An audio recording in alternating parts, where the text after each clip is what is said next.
Serie fans, benvenuti. Welcome to the Total Football Analysis Serie podcast. I am your host, Daniele Proc, talking to you from Italy. I am observing Serie from very close, although not too close, unfortunately, as fans are still not allowed in stadiums. Joining me, like always, is Chris Mumford, the EPL podcast host. I have to tell you guys, he really enjoys escaping his EPL world to talk Italian culture with me, don't you, Chris? I absolutely love it.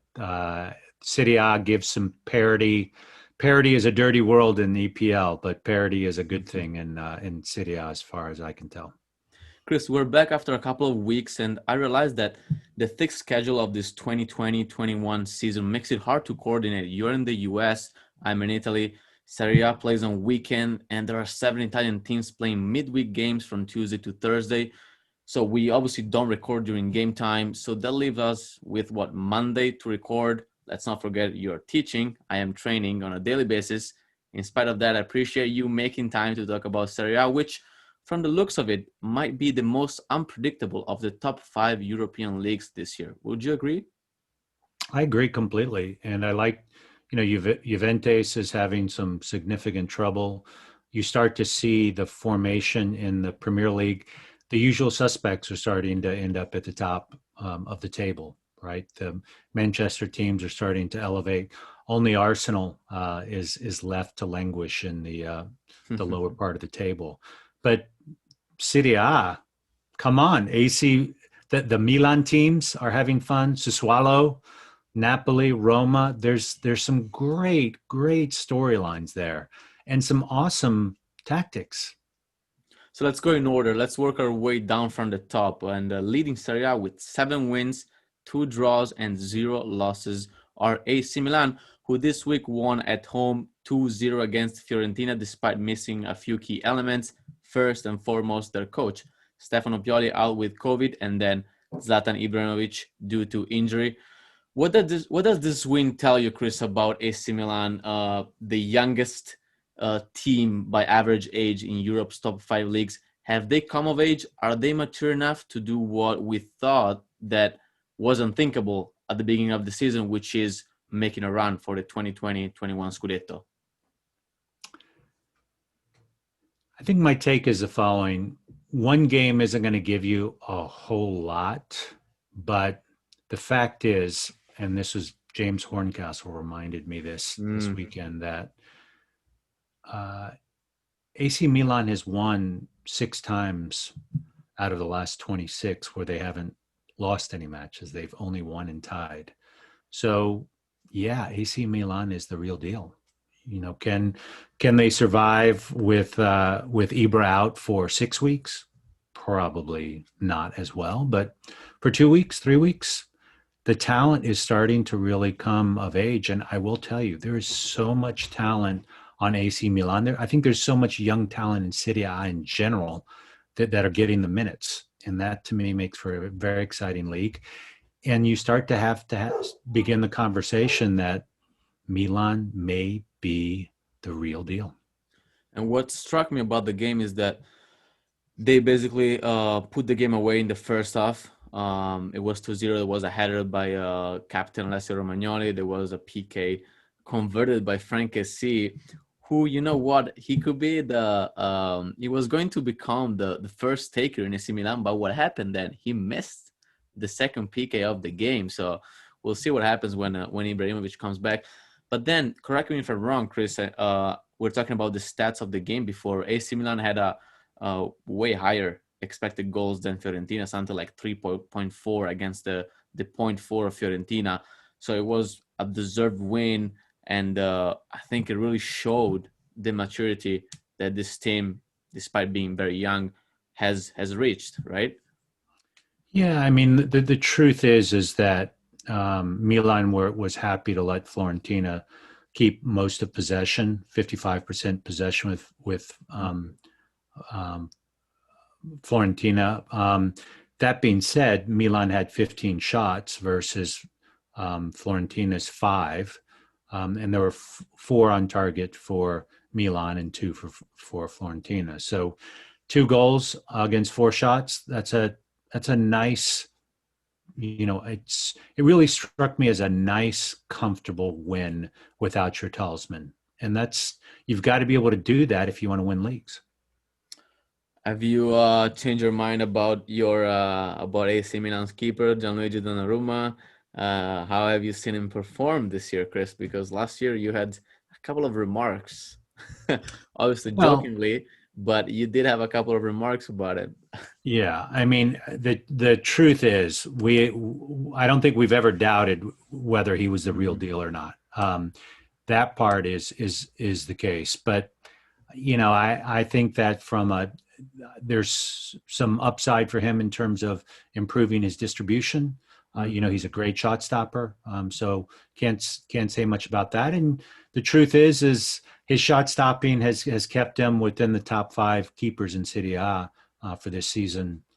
So hats off to him for now. But I think the really interesting question is going to start to be, are they are they going to be able to re-sign him?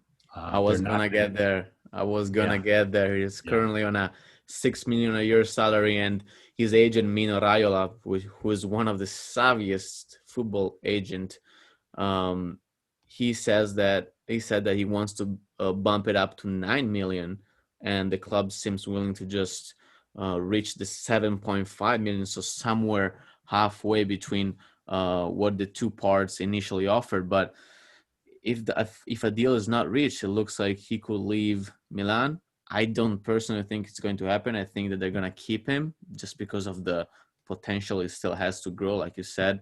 Whether it's distribution, whether it's other parts of his game. This guy is still 21 years old. Um, what is your opinion on that? Do you see him staying in the red and black side of Milan? The interesting question is, I don't know how many, let's say, top shelf top five European teams are in the market for a goalkeeper like him. He is second in Serie A. Silvestri is number one in the category of prevented goals per 90. Mm-hmm. Donnarumma is number two. And then the numbers move down considerably with folks below there. The fact that he's 21 is so striking because you look at the other top keepers and they all tend to be in their late 20s or early 30s. So I think there are going to be accommodations made. I would imagine that Donnarumma and his agent are going to have to accept a lower price because the market's changed, and I Mm. don't see anybody that's going to have the budget for him to go someplace else. So if you don't have a stalking horse, or you don't have a mistress, if you will, then you're not gonna be showed the money. That's a good point. Juventus was held back again, fifth draw in the Serie A season for the Bianconeri, most of any other Serie A team. This time they were held back at Benevento, and after Alvaro Morata's goal gave Juventus the lead, Benevento came back with a nice volley by Gaetano Letizia. Juventus didn't win, and Ronaldo didn't travel. Chris, you see any causal relation there? Well, if it's one doesn't have to be a genius in football to realize that Ronaldo gets paid a lot of money because he delivers. And there is something to be said about Serie A, about an over reliance on one particular player. You can make that argument for AC Milan. You could make it for Inter. You could make it for Juve. So I just feel like Juve is. Uh, uh, I don't know if the word is complacent. It could be just tired, right? They're doing a lot of traveling back and forth, Mm-hmm. and I don't think that I don't think it's ever going to be about the system at Juve. That's not their model. Their model is about finding the best players they can in Italy. So I just that system isn't going to bed in really until February or March, in my opinion, for you to really understand what the manager thinks. Largely because if you're playing two times a week, you've got two recovery days. You got 2 days before the matches. That leaves for maybe one day to work on patterns of play, and that's not going to happen. So they're going to live and die by Ronaldo going forward. I wish I could say that was genius and surprising. It's not, but that's kind of the way it is. That's reality. We always go back to talking about it because it's true. But the one word that I have for you for Juventus is experimenting, because Pirlo is experimenting a lot of things. I like how he's throwing young guys into the starting lineups. However, like you said, there's no time to train. You're traveling. You're playing in Europe. You're coming back, and then again you're traveling to a game on the other side of Italy. There's no time to experiment, so it's hard for Pirlo's new ideas to uh, be efficient right away. And at a teams like Juventus, you have to be efficient right away. So I think that's what's happening. Going back to the Ronaldo topic, they could have used him because whether it's true that Morata scored the first goal, by the way, nice goal. He had the ball on his right foot and he faked a shot, cut back on his left, and then just struck the ball across. Very nice goal of a real striker. But in the second half, he missed a header, which was a clear sitter. The keeper was out of his line, and it was really a header from 0 meters. A great pass from Chiesa, who, by the way, has the most assists in the league with 4, alongside Roma's Mkhitaryan. But I don't know, Chris. Ronaldo not traveling, I feel like it's his decision because we know how he likes to pace himself. But with Juventus already through in the Champions League group, why didn't he prioritize a Serie A game over this Tuesday game that Juventus has in Champions League? I think it's human nature, right? You win a competition 9 years in a row. You think, oh, we'll be able to pick this up. Champions League is more eyeballs. There's more money in terms of sponsorship. I don't know. I can easily see the business reasons and commercial reasons. In terms of speculation, I don't really know what's going on in the locker room there. But does anybody really think that Juve is out of the Serie A Scudetto? I don't. No, I don't. they're not out, but this year it's so random, so unpredictable that Mhm. dropping points may prove really uh, difference maker at the end. Right now, they're sitting at 17, 6 points from Milan, who are first with 23, and 1 point to Sassuolo and Inter Milan. Um, they still have the best defense in the league alongside Verona with only 7 goals conceded, but 5 draws. It's what in the Italian football world we would call the pareggite, which is like the disease of draws, which is what they used to call the teams that would get second or third, because instead of winning, they would just get a lot of draws, and draws only move the table, move you up the table 1 point, right?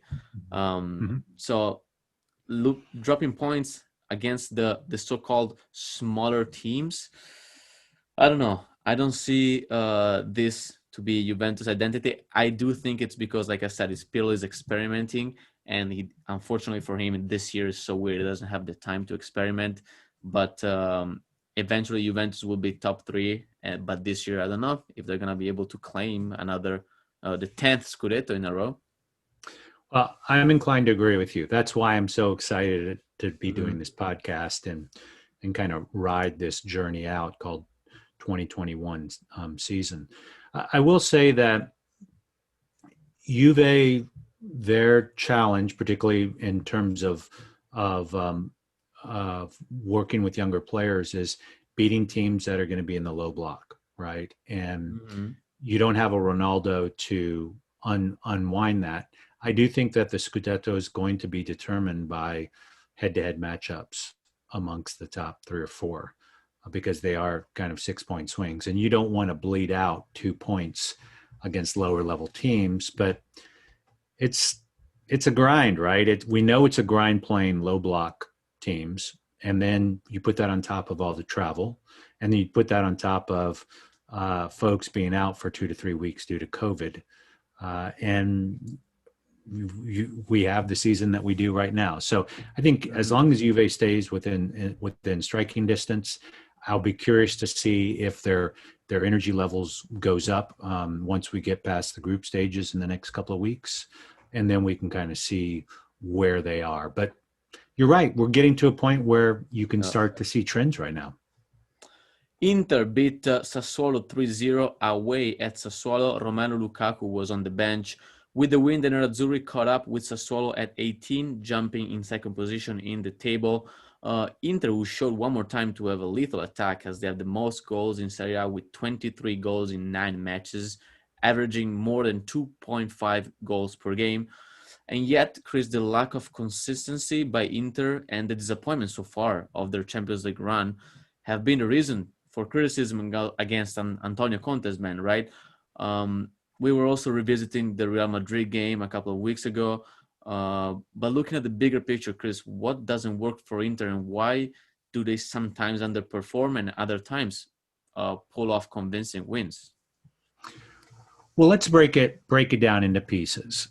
So Sassuolo, who has really started to capture the hipster football fan, they play a very attractive football, right? Very possession oriented, lots of press, lots of youth. They had 63% possession on the weekend against Inter, but Inter is at a point where it's like when they want to eat, they go eat, right? So the truth is that Sassuolo had 10 shots, 13 shots actually of which 3 were on target. Mm. Inter had 10 shots, 2 shots on target, and they scored 3 Yeah, goals. because one was an own goal by Kyrgios. That makes That's sense. Yeah. right.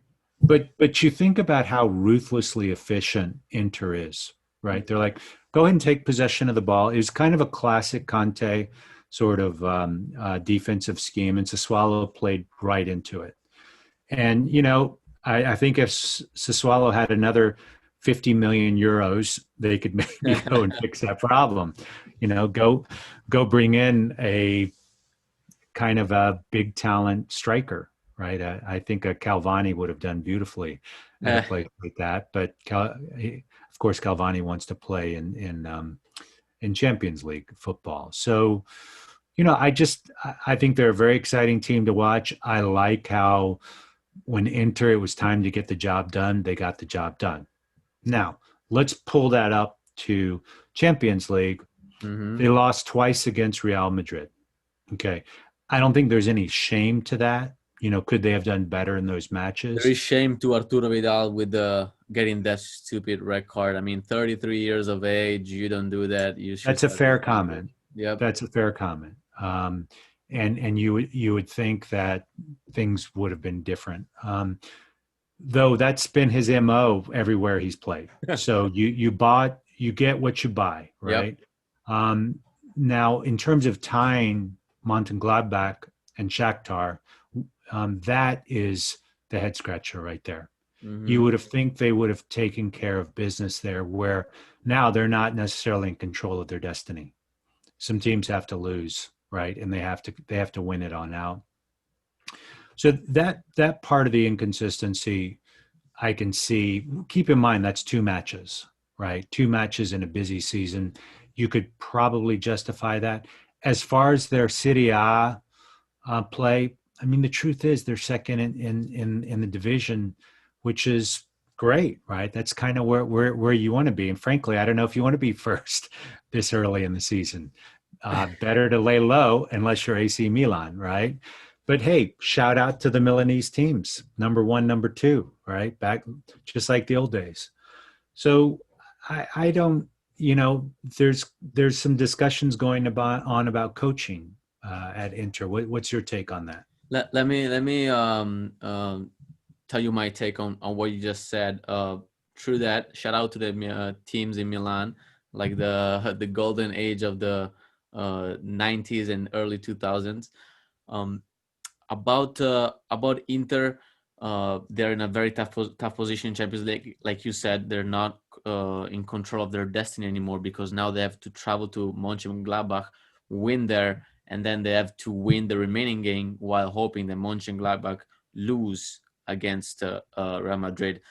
The thing is, yes, they're second in the league, but with that roster, I still think that it's not enough because true, they have been a little unlucky with the COVID cases, but they really can line up. Conte can line up two starting formations, and that's not. It sounds like cliche. It's not. They really have so many players they can um, have their bench play as another 11. So true, they're second, but still, I would have guessed after the transfer window, after what they did and who they bought, who they signed, I would have thought they'd have done better. Chris, about Conte. So many have said that Conte may not eat the panettone. Okay, let me explain this. Panettone is a typical Christmas dessert in Italy. It's made with bread, eggs, fruit, butter, raisin. And not eating the panettone, it's a widely used metaphor in the Italian football world to indicate that a manager is likely to get fired before Christmas. Okay, Mhm, does it make sense? So he will not eat the Christmas dessert, basically. mhm. Would you do that to Conte, considering Inter's ups and downs, but more realistically, taking into account that Conte, he takes up a net 12 million euros in salary a year, which is by far the highest in Serie A. Yeah. My read is this: when you bought Conte, you knew exactly what you were going to get, right? Mm-hmm. He stayed true to his brand. He hasn't changed, right? You knew what style of football he was going to play. You knew what tactics were. And quite honestly, I think that bringing on Ibra has extended Conte's career at Inter for the foreseeable future. I, the I money's saw. already been. Sorry, I meant to say Lukaku Uh, in terms of that. mm-hmm. So I guess my point is that if we know what his style of play is, we knew that he was going to be um, cranky, and we knew that he was going to be very demanding in terms of the players. And Mm-hmm. the team is in second place. So I just Ericsson hasn't worked out. So there've been a couple things that haven't been sorted out.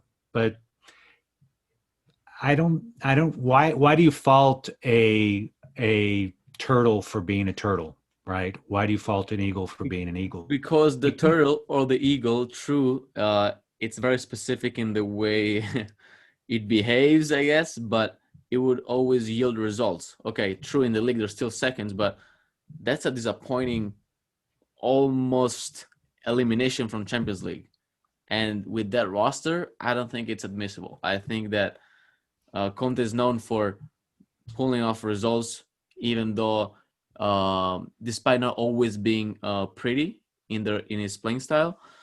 And now it looks like Inter are gonna have to just focus on the league, which is fine. If 5 months from now they win the league, everybody's going to forget about this time when they get eliminated from Champions League, if they get eliminated. But it's yeah. just, it's the process. You have to also see if there's something wrong in the process. Right now, it's just not flowing as well as I think most football fans were expecting.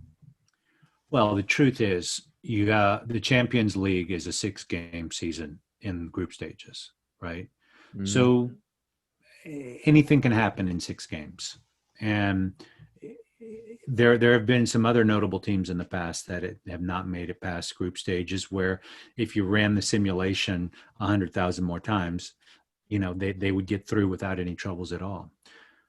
I, I I I wouldn't put all of it on Champions League. If we remember last year, uh, Inter was in a different competition, right? So they're now at the adult table, and they underperformed, right? So I think the runway is going to be a little bit longer for Inter. I hope that Inter fans don't get too upset. They want too much too fast, because that has been the reason why Inter has not been successful in the last decade. Is people wanted results too quickly, too fast, and it doesn't happen like that in the days of spending so much money to make that happen. It doesn't work anymore. And you know what?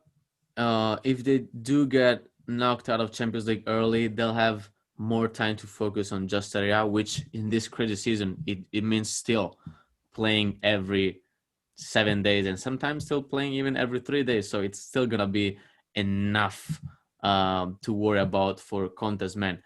Let's jump to the big match of the weekend.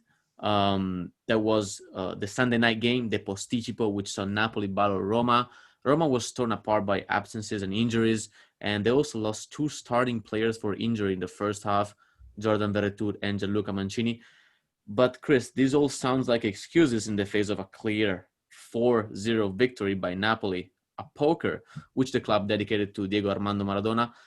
Chris, I saw Roma being quite distracted defensively, especially in the first half. They gave away a couple of dangerous balls in the back.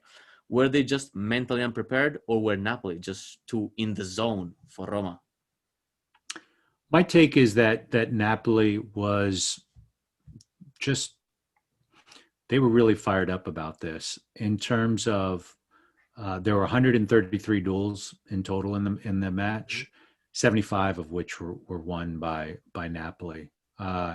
Just you look at the degree of effort. Possession was pretty even, but Napoli had 13 shots, 8 of which were on target, right? Accuracy. And so while he's at Roma had 8 shots, of which only 1 was on target. So it's Mm. hard to score a lot of goals if you have only 1 shot on target. And I just feel that Napoli's 4-3-3 matched up very well against Roma's 3-4-3, and the all the emotion was manifested in Napoli, and I think that's kind of what you got to do. And if you're Roma, you have to just dust yourself off and start thinking about the next match. Just an anecdote about Napoli's warm up. They warmed up on the notes of "Life Is Life," the Mm-hmm. song that there's a famous clip of Maradona Mm-hmm. with his shoes unlaced, just juggling the ball on his head, on his shoulder, keeping it in balance on his nose. When he was playing at Napoli, I think he was in Munich against Bayern Munich, and that song came up in the warm up. Life is life, la la la la, la. And the legend says that um, all the players, Napoli and Bayern Munich players, they both stopped and just admired what Maradona was doing during the warm up because it was so fired up by the notes of that song. So Napoli warmed up this past weekend against Roma on that song just as a way to honor their number 10. Chris, Lorenzo Insigne, Fabian Ruiz, Matteo Politano, and Dries Mertens were the four guys that scored. So Napoli were able to score 4 without their number 9, Victor Osimhen. And what I like about Napoli's front players is that Lozano, Insigne, Mertens, Politano, none of them clears the 5-7 mark. So what I like about that is that they don't rely on one guy like we were saying. They don't rely on an Ibrahimovic, a Morata, a Lukaku. They just break through defenses with quick plays, combinations, cuts, dummies, body feints, and I think that's just what makes Napoli different and even exciting. Sometimes I just enjoy watching Napoli because of that. It gives you something different as a viewer. Yeah, and imagine if Napoli had a Giroud to give a target to those fantastic midfielders. I think Are you that would be spoiling some transfer rumors from that that we should know about? my sources tell me. No, I wish Napoli had more money to be able to invest into that. Of course, um, Giroud wants minutes. He preferred Champions League, but I'm sure he'd be happy to settle for Europa. I will tell you the other part of the story is the 37-year-old keeper for Roma, Mirante. Mm-hmm.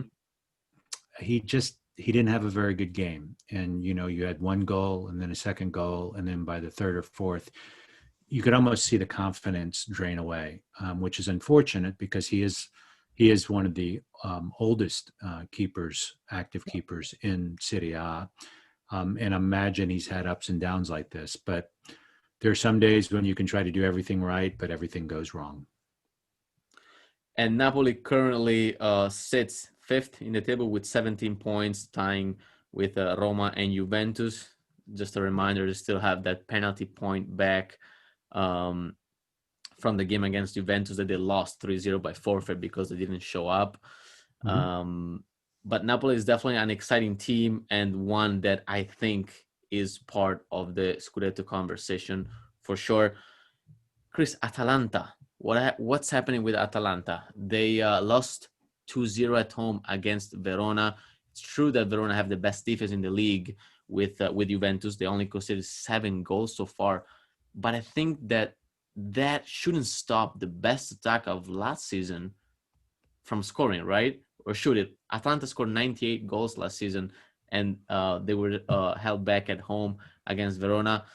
After what they did over the week, they won 2-0 at Anfield against Liverpool. Why do you think it's again fatigue?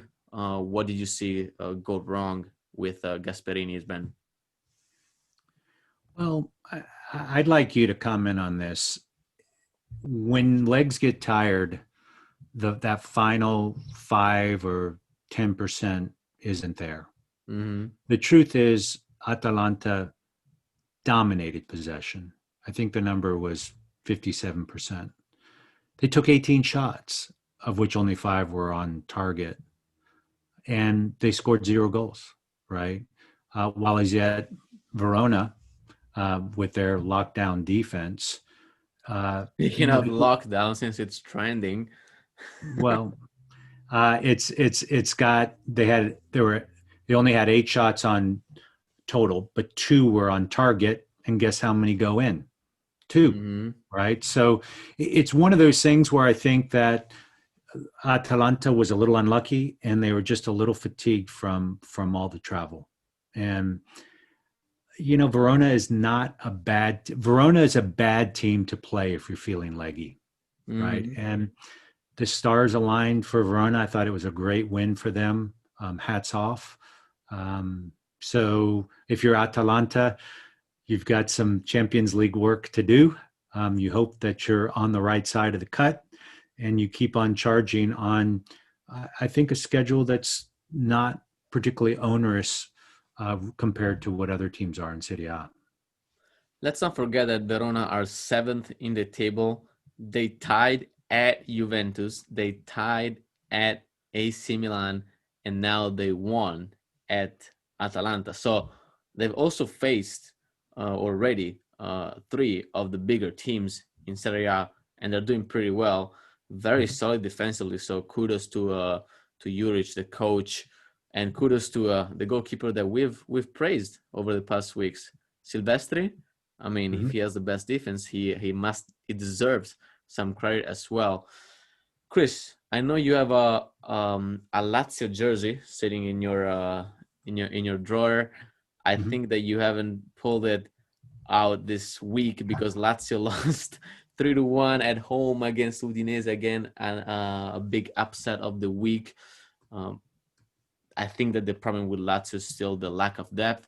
I will continue to hold on to my thesis until Simone Inzaghi's men prove me wrong, but they play Champions League and they play Serie A, and they have a very similar roster to the one they had last year.